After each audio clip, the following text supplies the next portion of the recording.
Hello and welcome to Chapter 5, Marketing 458. We're talking marketing strategy today. So in Chapter 5, we're really looking at a variety of strategy decisions specifically related to our P product, which most of the time encompasses the actual product itself and the offering mix that we have, how we position those offerings or products, and then what our branding strategy is. All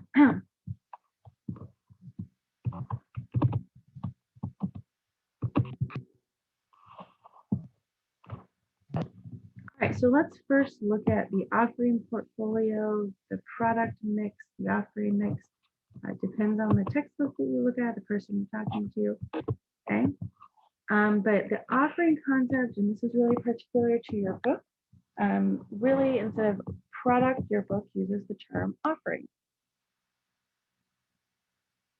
Why do they do that? Well, they do that because in a lot of ways, while we have a product or service, what we're really selling to people are the benefits of that product or service, the satisfaction they get from the product or service, right?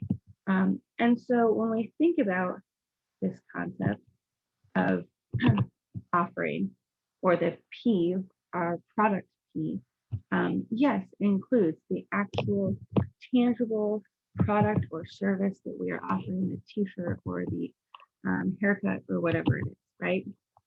It also includes any related services, right? So let's say that your service is hairstyle. You're a cosmetologist, you own a beauty salon, and you offer services like a haircut, dyeing your hair, and all of those, different styles of dyeing you can do. Maybe you add extensions.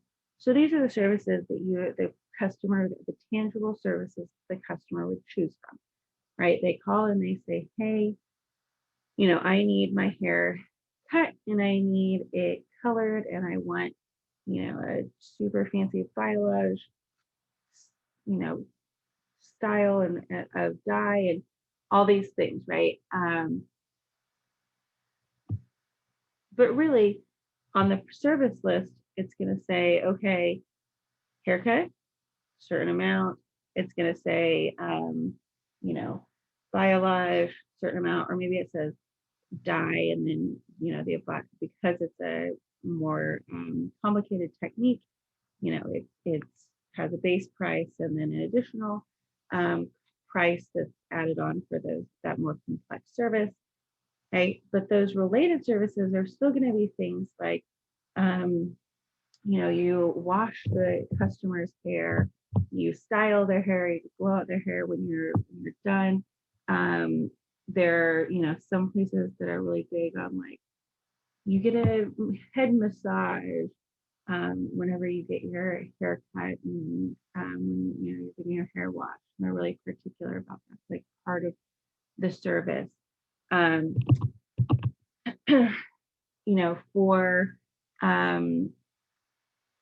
If it's your Maytag and your product insert, your product is a physical product of a washer and dryer, a related service that oftentimes comes with the purchase price would be installation, right? Or maybe you're a car dealership, and so you have a deal where, everybody who buys a car gets a year's worth of oil changes included. So those are all related services, right? A couple of different product service examples. Brand name is going to go into the brand itself is part of the offering or product concept. We're going to talk more about that later in this chapter. Any types of warranties or guarantees. So again, back to the car example, a lot of cars come with a variety of warranties. Some of those are provided by the actual automobile manufacturer. Some of those are provided by the actual dealership themselves. Same with brand names. You have the brand name of the actual cars that you're selling, right? Toyota or Honda or whatever. But then you also have the brand that you are creating for your particular dealership. And some dealerships are relatively unknown. It's just like the Ford dealership, which is pretty common probably in smaller towns where they're only one, and no one's going to drive to whatever the next Ford dealership over is for anything, like my hometown, right? But here it would be entirely feasible for someone to say, I don't really like the reputation of whatever the Ford dealership's name is here. Is it Bailey? I don't know. Whatever the Ford dealership is here. But I've heard that the Wilson Ford dealership over in Greenville or Greer or whatever has a really good reputation for whatever, for really good service after the sale or something. So the branding, in that case, you have sort of two branding propositions there. I mentioned warranties and guarantees. Packaging fits in here. So this could be what we traditionally think of packaging in terms of what, how do you package the actual, food item, or how do you package, there are some brands that if you order something online, when you receive it, it's, boxed up in a really nice looking box. It's not just like thrown in the Amazon box with maybe some, protective packaging, but it has like a, maybe like a burlap bow on it, or, burlap ribbon around it, and you open it up and the shirt that you ordered is in, a nice tissue paper, and it's really wrapped more like a gift, right? That's the packaging. So even, things like clothing have these related packaging. What type of bags do you use, right? You sort of think of like a clothing store. Most clothing stores use your traditional like plastic bags, just like anywhere else. But there's a wide variety of even bags that you could use. Is it a Walmart bag?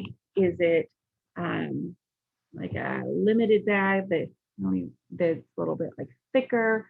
Is it a little paper bag that looks sort of cute? What is that packaging that the customer walks out of the store with? And then if you even think of like a service, here packaging is less related, but you might have other features like ambiance, right? Go back to the hairstyle, the hair salon example. Some salons have a more like modern feel, upbeat, fast music, really like, top 40 hits kind of music. You're going to have other salons that, they found some 120-year-old house and renovated it, and it has a lot of character, and maybe the smell, whatever scent it is that you use for your salon might be part of it. The music that you play, that sort of ambiance is all going to be part of the offering concept, especially in those service related offerings. Another part of the offering portfolio that your textbook points out is the concept of bundling, right? And so bundling is a really nice marketing concept of taking two or more of your products, right, and creating a new offering, effectively a bundle, right? So now we have, let's say we had two products or services that we sold, and now we've created a bundle of those products, and so now we have three effectively products that we sell. This is really effective in both product, like tangible physical product marketing, as well as service marketing. right? Think in this case, I think a good example would be like wedding services, whether maybe like a, you know, wedding planning services or wedding photography services. You know, if you purchase a photography session for engagement photos, and you purchase a photography session for, you know, the wedding, and then you purchase a videographer package for the wedding or videographer session for the wedding, and then you had another session for, you know, those cool photos off in the field because that takes another like hour or whatever it is, right? If you like piecemealed together all the time that it would take that you would want for your wedding photography, right? The price a lot of times would seem astronomical. Um, oh, but most photographers don't do that, right? Most photographers don't really charge by the hour per se. Most photographers have a bundle package that comes with a certain number of hours, a certain number and or a certain number of photos, you know, a certain number of photographers on site or videographer, you know, you can add the videographer package. And so it has a better, it feels like a better value for the consumer, right? It's valued by consumers more than just those individual items sold separately. Okay. So, you know, it has a number of benefits. One is the idea of value, right?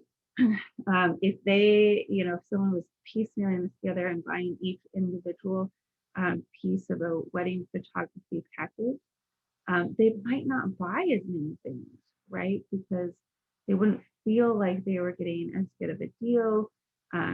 It would be frustrating because they have to really, you know, again, think of like so many different individual things. They would get very complex and complicated. In this way, they don't have to make separate purchases for each little thing. You know, the same thing as the little example on this page. You know, most or oftentimes you see luggage sold in sets, right? Here's your luggage set. Here's all the luggage that you need as a traveler. You can buy this one set. You don't have to worry about making separate purchases or worrying about if, you know, all the different pieces of the luggage that's in the particular color or pattern are in stock. You can just get the bundle. And then sometimes we also have satisfaction that you get from one item with the presence of another item, if that makes sense. So, you know, it might be that, like, okay, golf clubs can be bought individually or they can be bought in a set. Okay, it would do you no good to just go buy, if you're a beginning golfer, it will do no good to go buy one golf club.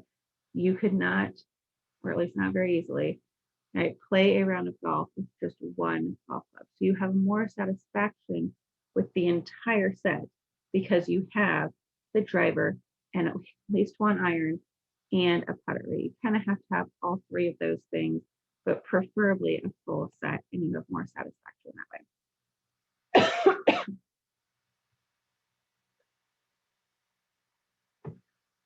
And finally, this provides a lower total cost to buyers, but lower marketing costs to sellers. Very rarely would you see a golf company advertising a 9-iron.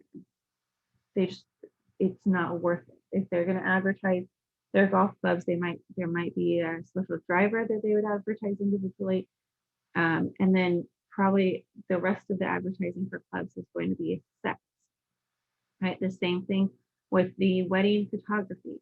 Right, we don't see advertising for or marketing for, you know, all those individual pieces of the package. We see advertising for there's package A or there's package B.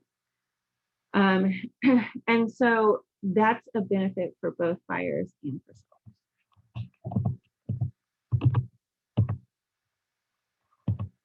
sellers. When we think about modifier in the offering mix and deciding, how do we change our products or add new products. The probably best way to think about this is through the product life cycle concept, which we've seen in other courses, of course, where we have our 4 stages. The product is introduced, people are just starting to buy it. Then we have the growth stage. We have, the most rapid increase in sales there. And then the maturity, sometimes called saturation stage, where oftentimes we see a plateau, and the charts that we can fit on a screen are not actually generally very accurate. We usually see that this maturity stage is not just the longest stage of all of them, but significantly longer than all of the other stages. And then finally, the decline stage, where we see the sales start to go down. So a lot of times we really just introduce these concepts, but what do they mean for us in terms of marketing strategy? So for the introduction stage, our focus really here is on stimulating trial.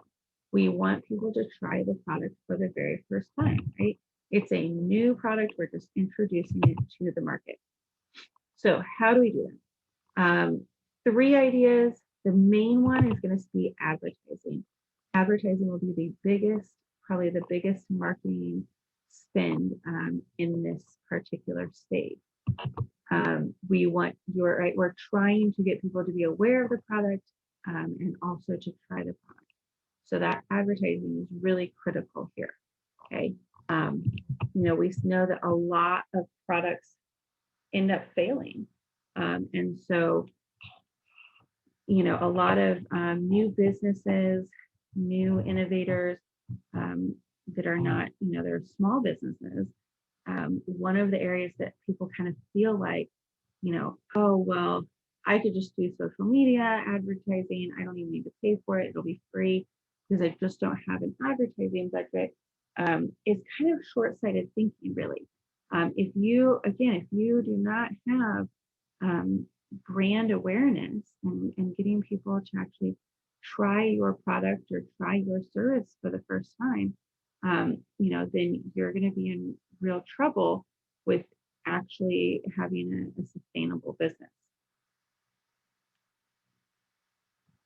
Okay, so again, this is advertising. This may be signage, whether that's, an end cap or a display at a grocery store for products, whether that's really high quality and good and easy to read signage for a storefront if you're opening a store or a salon.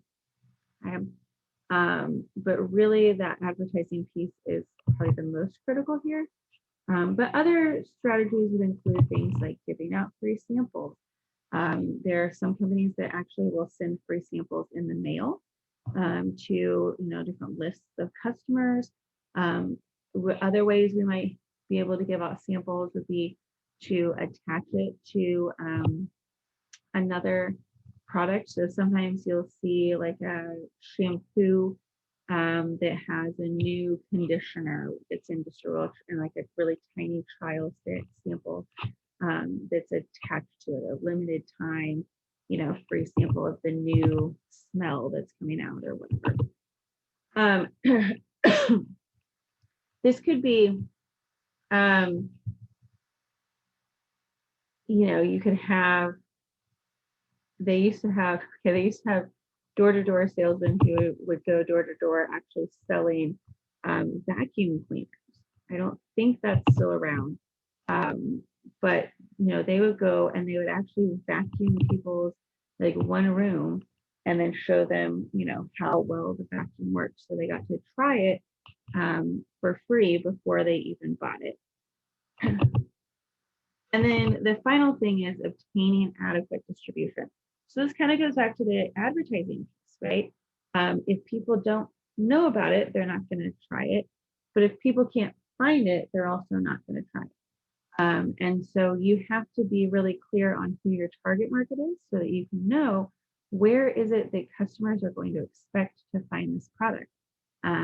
If they go to Walmart to get this new product and it's not there, you're probably, unless you have really, really done a good job on that advertising piece and made it so they're willing to, travel around to different stores to look for this product, you're probably not going to end up with that person, that customer trying again, right? It's going to be one and done. We see this a lot with like new, like local stores that open up. One of the things I notice is that sometimes they have odd hours, which makes sense on the business owner standpoint because maybe they are working another job and so they can only have their new store open at certain times, or they're trying to reduce labor costs like we talked about previously. It's a big expense, and so they just don't feel like they can be open from the full 8 to 5 or even 10 to 7 or whatever. And so if, let's say you go and you want to try this new store out, but they are only open from 10 to 3 on Tuesday, Thursday, and Friday, and you're there on Wednesday at noon. The chances that you're going to really make the effort to go back to that store, you might give them one more chance. That's probably it. Restaurants also, I've noticed, do this a lot of like new local restaurants. I've noticed have this thing with the hours that they're open, right? And that lends itself to is there adequate distribution. So the advertising and the adequate distribution really have to work together. People have to know about it, and they also have to know where to get it, right? Tell them, where can you purchase this product or service? Maybe it isn't in a physical store, but it's online. So your website better be up and running as soon as that advertising rolls out, right? All of those things really have to work together. And the other thing I want to note in the introduction stage is the issue here is that most of your sales are due to people just trying your product out. These are not a lot of repeat purchases in this stage. So in the growth stage, this is where we are have increasing sales due to those repeat purchases. So we have obtained adequate distribution. We did a good job advertising, and now people are coming back to purchase again.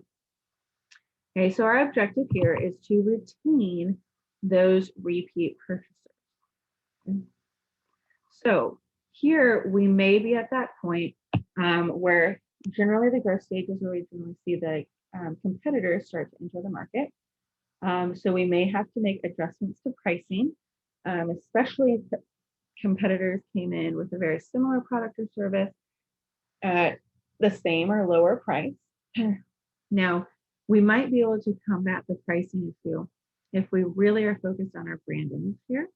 So again, really, the advertising piece is going to be important again in this stage to continue to focus on who we are as a brand, and really make it clear as these competitors enter the market, how is it that we are unique from these other guys that just entered the market.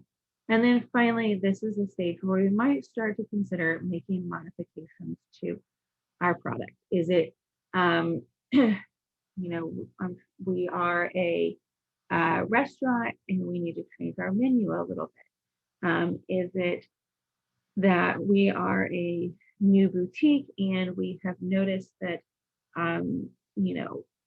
clothing is selling really well, but we try to stock some like makeup brands and that's not going so well. So where do we need to, what modifications do we need to make in terms of the products that we're offering? Maybe we realize that we're a boutique downtown and we're not having much luck on clothing, but we figure out, we do some market research and we figure out that we need to modify the store itself because we don't have fitting rooms. And so people aren't able to try those clothes on before they buy them. This could be flavor modifications, right? If we have repeat purchasers, maybe they don't want to buy the same candle scent every time, but we only offer 2 of them. So we need to increase that as they're continuing to make those purchases. So next we have the maturity or saturation stage. Here we have an increase in the proportion, again, an increase in the proportion of buyers who are repeat purchasers. Okay. And as far as our objectives go, we are really trying to make sure that we keep those same buyers, we find new buyers for the offering, now we're at that plateau in sales, right? And so we really need to focus on keeping our existing customers, but also looking for other buyers for the offering, right? So this could be that we, make some slight modifications to our product or service so that we can focus on new buyers. So maybe our salon has focused, all on women's hair, which is very typical because women spend more on their hair care than men do. But we decided we're going to really focus on bringing men into the salon. Or maybe we have not done a very good job of offering our services to African American women, but we really have expertise in that area. Maybe we have,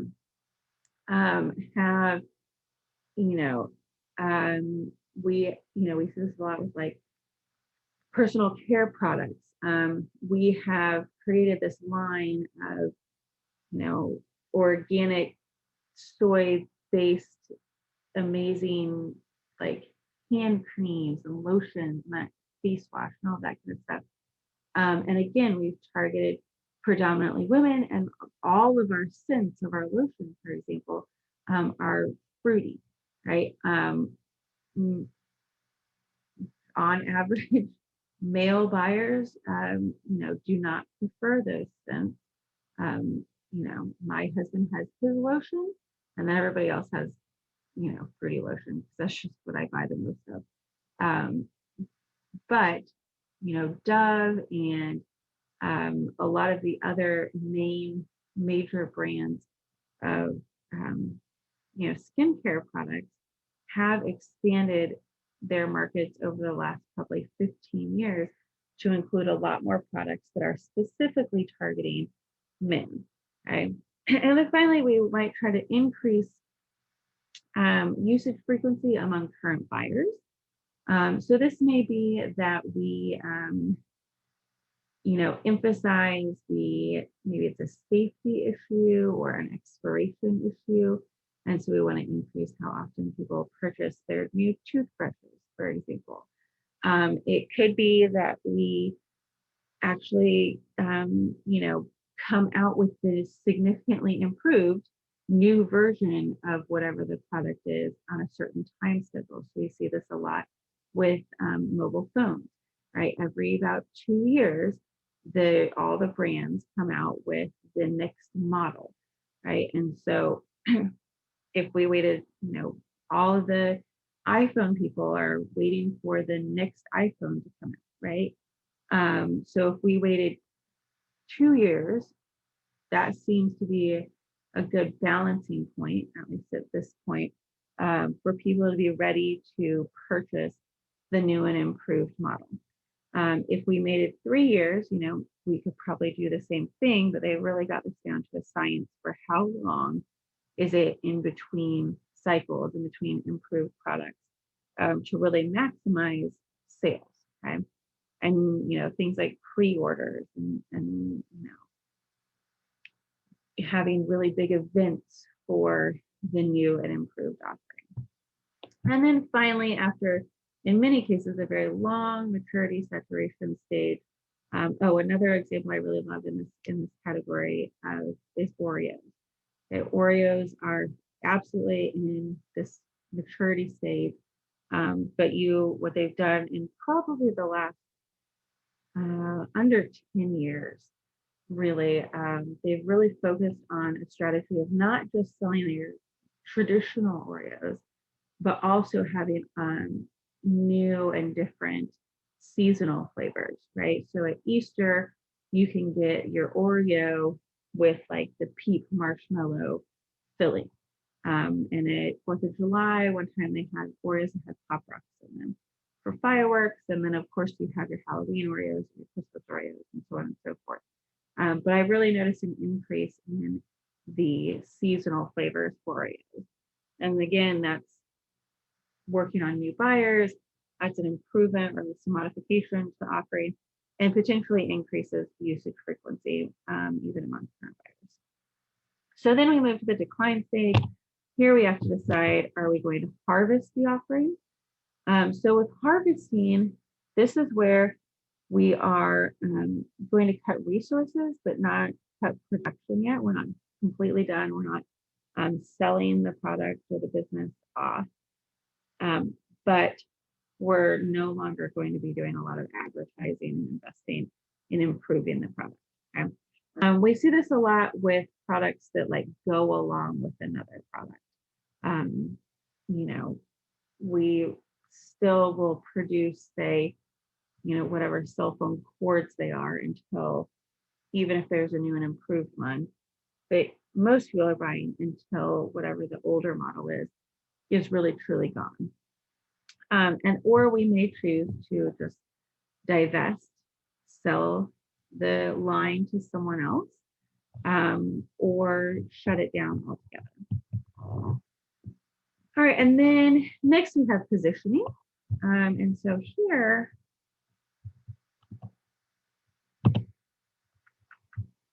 all right, so here, positioning, you know about, you've heard about in lots of classes, right? But it's really that idea of what position does your brand hold in the consumer's mind, especially as it compares to your competitor's offering, okay? So our approaches, there's a variety of them. A lot of times we see that more than one of these are used, okay? Again, we like to, if you had my classes before, I say this a lot, we like as humans to put things in categories, but a lot of these things are actually have what I call blurry lines between them. So attribute or benefit positioning, that's our most common type of positioning. Okay.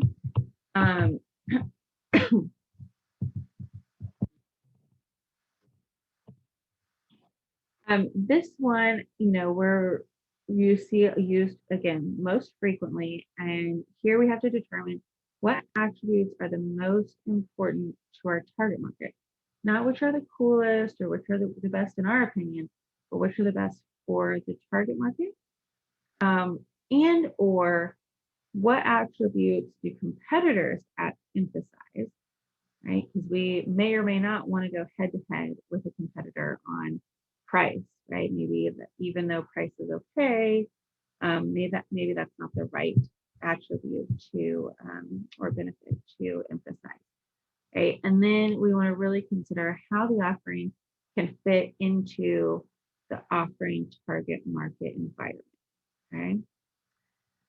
So we're trying to design an offering that contains or stresses the appropriate attributes. So, you know, we have to have the product right with the right attributes for that target market and as compared to our competitors. So our positioning statement looks like this, okay? Okay, let me go back. For whoever your target market is, our product is a, whatever the category is, which provides whatever our benefit is. This is benefit positioning, okay, compared to our primary competitor that provides this other thing. Okay. So an example here might be like hefty trash bags, right? And they emphasize how just strong they are. Or sometimes they'll advertise like how they that they have a partnership with Febreze and how, you know, they don't make your house stinky or whatever. Speaking of Febreze, this one you see Febreze used a lot in terms of use or application. Sometimes we see Febreze ads that are targeted towards pet owners, where they spray where pets were. Sometimes we see Febreze ads that are focused on using it to cover up the sense of like stinky diapers or children, or sometimes you see the use or application as a product to deal with the smells of like athletics okay? So here you see a variety of uses or applications for it, and that is how Febreze is positioned, these different uses or applications. Arm & Hammer baking soda, we see a lot of this as well. Product or brand user. So here we see a lot of this with products that are targeted to parents. So a little bit maybe with college students or retirees, things like Help I Fallen and I Can't Get Up. UDs with their gluten-free, that's sort of a combination of benefit, but also user, right? People who cannot have gluten, for example. Let's see, product or service class. Here we might say, look at some of the big truck advertising, where they will advertise that, it has the best towing in class or the best four-wheel drive in class or that kind of thing. And then competitors, here a lot of times we see direct comparisons. Prego is better than, whatever the other brands are because of XYZ. Usually when we see competitor positioning, that's usually not the market leader. Usually that is someone else that's not the market leader that's comparing themselves to the market leader. Probably the only good example I can think of where that's not the case would be in terms of like Clorox, right? Clorox will actually compare to the other guy's bleach or not using bleach, and they'll show like how Clorox gets whiter. And then finally, we have price and quality, price and or quality. So here, think like the dollar menu would be a good example of price. Quality would be sort of the flip side. Even McDonald's, though, does use a sort of quality positioning with some of their like limited time offerings. They had like artisan burgers for a while. There were, they talked about the high quality meat that was used and all the different ingredients that were used in it. So those are our main positioning approaches. Repositioning is another concept where we're trying to take the positioning we have and say, that's no longer who we are as a brand. So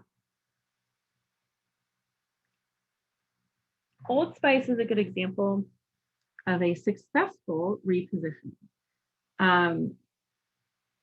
They did a really good job of repositioning themselves from being sort of an old man's or your father's brand to being a young, hip brand for people, for just average guys to buy, not, your grandfather.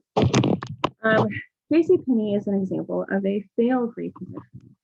So JCPenney is definitely a price-focused, or was at the time a very price-focused, price-positioned brand. And they said, we don't want to be that anymore. We still want to have, good deals, but we don't want to be known as this like deep discount. You can use 1,000 coupons. We just want it to be a little more simple. This was brought on from a new executive that they hired away from Target.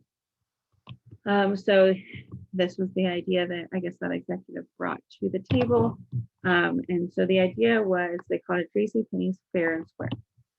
So let's actually watch a couple of the ads. And we'll see. $6.99, $9.99. What's with the 99? Has it always been this way? Cheerio, my fair lady. Pray tell the price of this fine hat. £14.99. Okay, so 15 pounds. £14.99. Are you trying to trick me? No. So 15 pounds.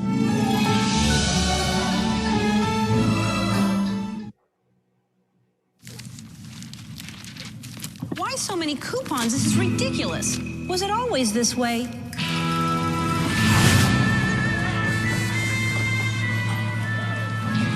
That is a bad smell. Seriously, nobody smells that?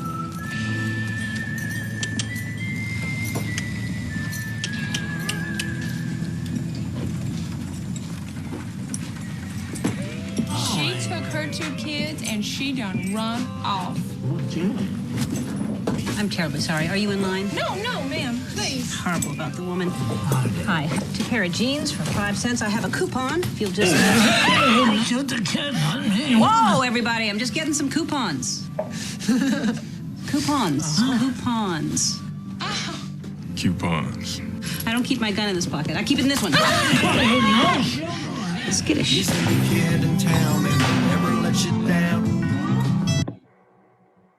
So JCPenney's came out with this variety of ads trying to really demonstrate the new fair and square pricing.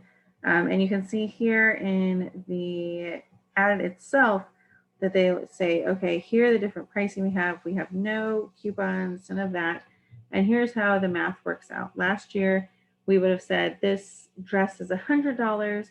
It's 25% off this week. Plus you have, this $10 coupon because you used your Pennies card.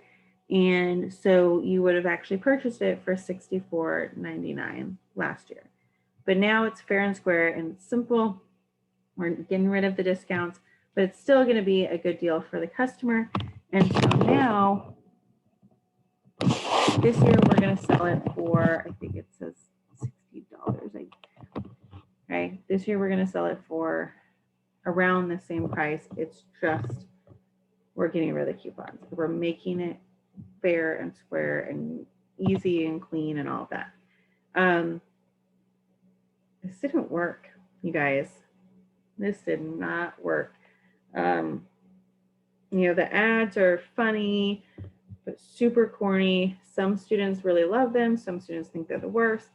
I don't think they did in my personal opinion, they did not seem to do a really good job communicating the switch. While there is this advertising that you can find on YouTube, again, I don't think they invested enough in communicating that switch. And so if you go to Pennies now, it is back to the deep discount, lots of coupons and deals every week. So they just reverted back to their old positioning. And so then we get into actual brand equity and brand management. How do we determine how to brand, especially if we have more than one brand?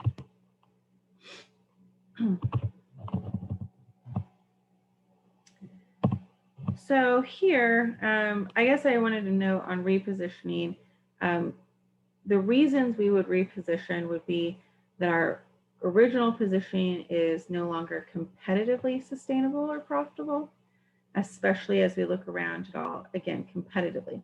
So as we look around at all of our competitors, that space that we're occupying in the consumer's mind, maybe we're just the same as, Kohl's or something, as JCPenney's, and we're trying to we want to distinguish ourselves from our competitors, not just be considered to be exactly the same. Or it could just simply be that better positioning opportunities arise based on trends, that we think are going to be sustainable in the environment. But the big drawbacks here are that repositioning is incredibly time intensive and costly. You do have to give it time to work, and for customers to become accustomed to the new positioning, which also may have been an issue with JCPenney. With Old Spice, right? They invested in an expensive Super Bowl commercial to launch the entire repositioning campaign. They put a lot of time and effort into the campaign for it to be a success. All right, so when we get to brand management and brand equity, we have three main types of branding. In particular, for when you have more than one product. Okay, so the first one is multi-product branding, where we use one name for all of our products in a product class. I'll give you an example in a minute. The second one is multi-branding, where we have multiple brands. Okay, each product or product line has its own brand name. Okay, so multi-product branding is where all the products have the same. Multi-branding is where all of the products have their own brand. And then private branding or store branding is where when we, as the name brand, supply a retailer with a product, okay, that has the retailer's brand on it. So Great Value or at Walmart would be a good example here. So for multi-product branding, again, this is where all the products have the same brand name, or at least the line. Here we are trying to establish dominance in our offering category, okay, or maintain dominance in the offering category. This allows buyers to take any good brand equity that you have from one offering and then maybe come out with another offering, has the same brand name. And so that brand equity is at least to some extent transferable to the additional offerings that you come out with. So because of that, this lowers your promotion costs and it raises brand awareness. So now instead of having to have different ads and different packaging and all of those things, all of the 4 Ps for a whole bunch of different brand names, instead we have the one brand that we can focus on, lowering our promotion costs, lowering our packaging costs, perhaps even to some extent lowering our distribution costs, and raising brand awareness across the board. However, the drawback can be that if we have too many uses for one brand name, if we're trying to use our brand name across too many categories, it can dilute that brand equity or dilute the meaning of the brand for the consumers. Sometimes we use multi-product branding. We do this thing called sub-branding. So here we're combining our family brand with a new brand name. Okay, so we're building on favorable associations that customers have towards the family brand, but differentiating the new offering. I'll show you an example of that. Okay, and this one using sub-branding helps us differentiate offerings along oftentimes a price quality continuum by adding high-end, mid-level, and low-end offerings. Okay. So just regular multi-product branding, we have Nickelodeon and all their brands for their channels. All of them are Nickelodeon or Nick branded. Okay. Virgin is definitely a brand that utilizes multi-product branding across a vast number of categories. This is actually one where I think we get into that disadvantage of really diluting the brand meaning.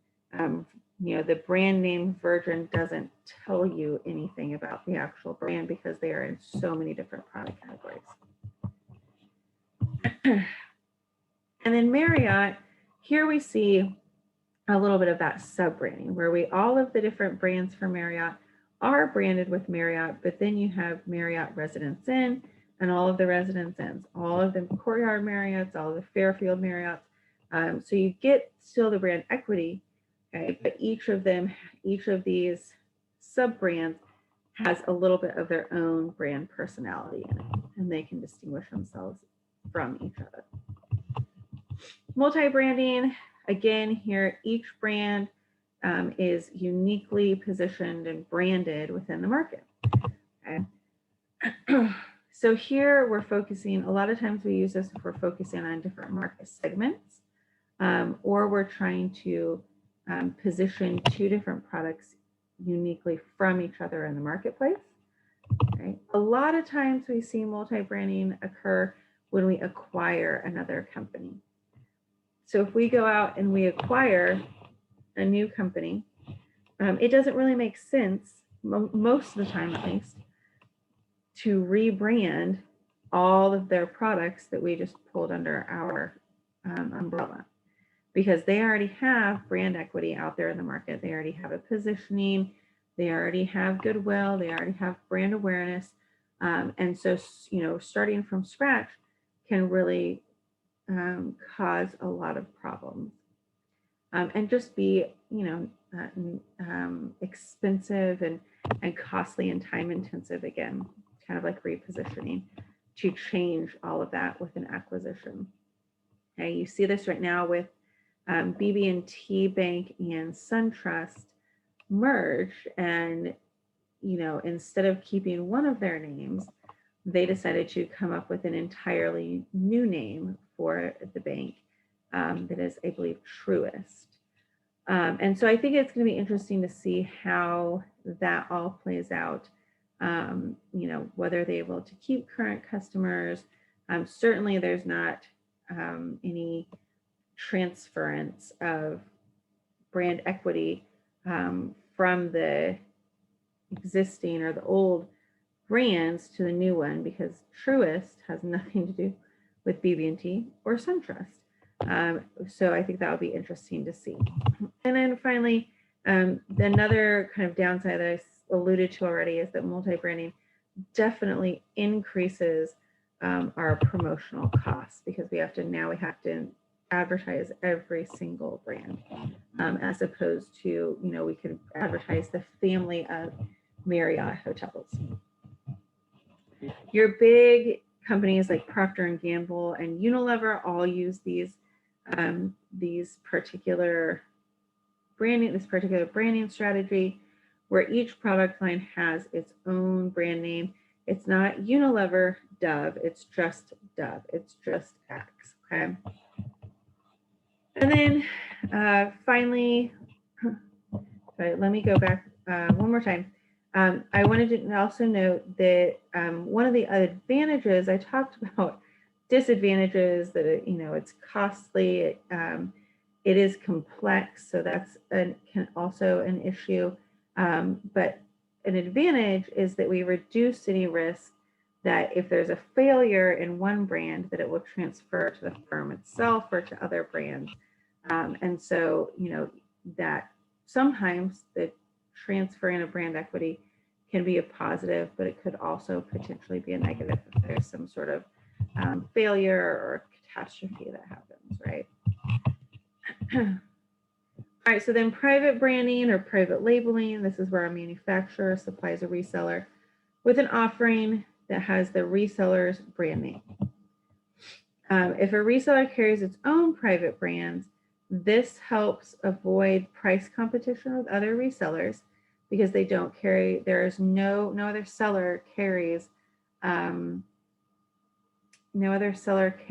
great value branded food. Okay? This can accrue brand goodwill that's attributed to the reseller as opposed to the brand name manufacturer, even though most of the time those products are manufactured by the brand name.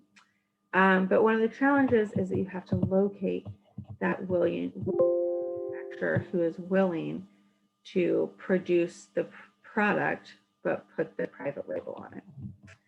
And that wraps up our chapter 5. So just to sum up, we really looked at the offering, our strategic decisions related to the offering itself. What is the offering? How do we position it? And then what type of branding strategy might we want to use? Thanks, everyone.